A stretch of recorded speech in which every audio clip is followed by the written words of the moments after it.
আজি আমি 100 জনীয়া ৰেলী কৰি পেলাই ডিচি মহোদয় থ্ৰুদি অসমৰ চিফ মিনিষ্টাৰ সৰ্বানন্দ সোণোৱাল ডাঙৰীয়া আৰু ষ্টেট ইলেকশ্যন কমিশ্যনাৰলৈকে অহা 27 অক্টোবৰৰ আগত নিৰ্বাচনটো পাতিব লাগে বুলি আমি এটা মেমৰেণ্ডাম দিছে।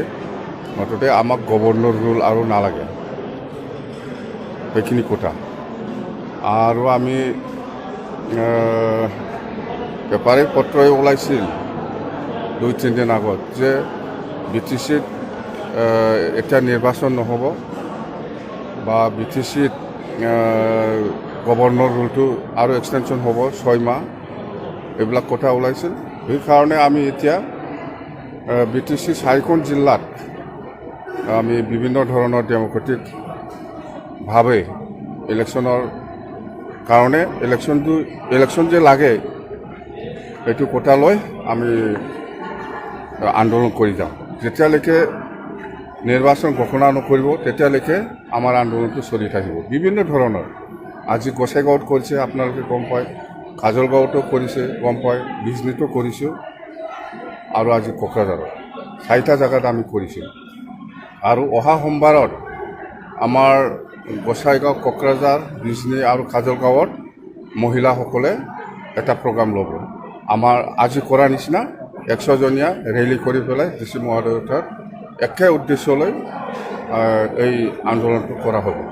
আৰু অহা সোমবাৰত আজিৰ নিচিনা ওদালগুৰি, ভেৰগাঁও, তামোলপুৰ, মুছলপুৰ আৰু চালবাৰীটো কৰিব। প্ৰভাৱশালী মন্ত্ৰী নিৰ্বাচন, BTC নিৰ্বাচনলৈ তেওঁ আজি বক্তব্য দাঙি ধৰিছে। কোন হিমন্ত বিশ্ব শৰ্মা প্ৰভাৱশালী মন্ত্ৰী। হিমন্ত বিশ্ব শৰ্মা ডাঙৰীয়া প্ৰভাৱশালী মন্ত্ৰী নাজানো মই, এইটো ইলেকশ্যন কমিশ্যনাৰ নহয়। আমি কোনে কি কৈছে কোৱা নাই, ইয়াৰ লগত কোনো সম্পৰ্ক নাই। মুঠতে আমাৰটো হ'ল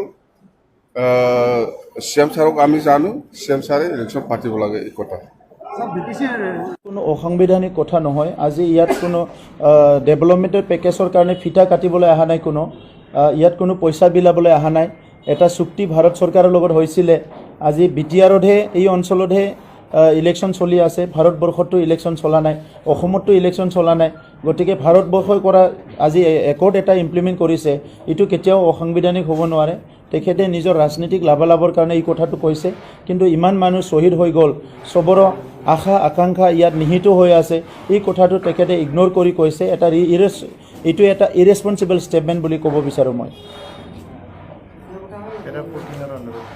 চাওক, মইতো এইটো এনেকুৱাই বুজোঁ কি BPFে নিৰ্বাচন হ'লে তেখেতসকলে ইলেকশ্যনত হাৰি যাব বুলি আৰম্ভণিৰ পৰাই এই মানে যিটো নিৰ্বাচন সেইটো পিছুৱাই আছে। কাৰণ ইয়াত BPFৰ চৰকাৰ চলি আছে অসমত, BJPৰ লগতো BPFও আছে, 3জন মন্ত্ৰী আছে। ইয়াৰ পিছত আজি হাগ্ৰামা মহিলাৰী ডাঙৰীয়াই নাটকীয়ভাৱে কিছুমান কথা ৰাইজৰ আগত কৈ আছে, কিন্তু ভিতৰত তেখেতসকলে এইটোৱে কৰি আছে কি নিৰ্বাচন হ'ব নালাগে, নিৰ্বাচন হ'লে তেখেতসকলে হাৰি যাব, আৰু যিবিলাক দুৰ্নীতি কৰিছে, যিবিলাক ভ্ৰষ্টাচাৰ কৰিছে, ইয়াৰ কাৰণে কালি ইনকুৱাৰী হ'ব, একশ্যন ল'ব, তেখেতসকলৰ বহুত মানুহ জেলত পৰিব লাগিব। সেইকাৰণে তেখেতসকলে ভাবিছে কি নিৰ্বাচন পিছুৱাই থাকক। তেনেকুৱা গণতান্ত্ৰিক প্ৰক্ৰিয়াটো পিছুৱাই থকাটো ভাল নহয়। আমিও আহ্বান কৰিছোঁ ইয়াত নিৰ্বাচন হ'ব লাগে, কিন্তু আজি BPFে যিটো নাটক ৰাইজৰ মাজত কৰি আছে এইটো অতিকৈ দুৰ্ভাগ্যজনক। তেনেহ'লে BPFে আৰু কিয় BJPৰ লগত এলায়েন্সত আছে? 3জন মন্ত্ৰী উইথড্ৰ কৰক, তেখেতসকলে দেখুৱাই দিয়ক আমি BJPৰ লগত নাই। তেখেতসকলৰ এলায়েন্স চলি আছে, তেখেতসকলৰ মানে আজি চৰকাৰ চলি আছে। ইয়াৰ পিছত আৰু বেলেগ এজনক আঙুলি দেখুওৱা, এইটোতো ৰাইজে চবেই বুজি পায়।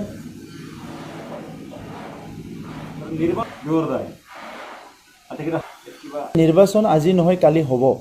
আৰু আমি যিটো দেখিলোঁ কি যোৱা 6 মাহত কৰোণা ভাইৰাছৰ আক্ৰান্ত হৈছে, কোকৰাঝাৰতো মানুহ মৰিছে, বিভিন্ন জেগাত মানুহ মৰিছে।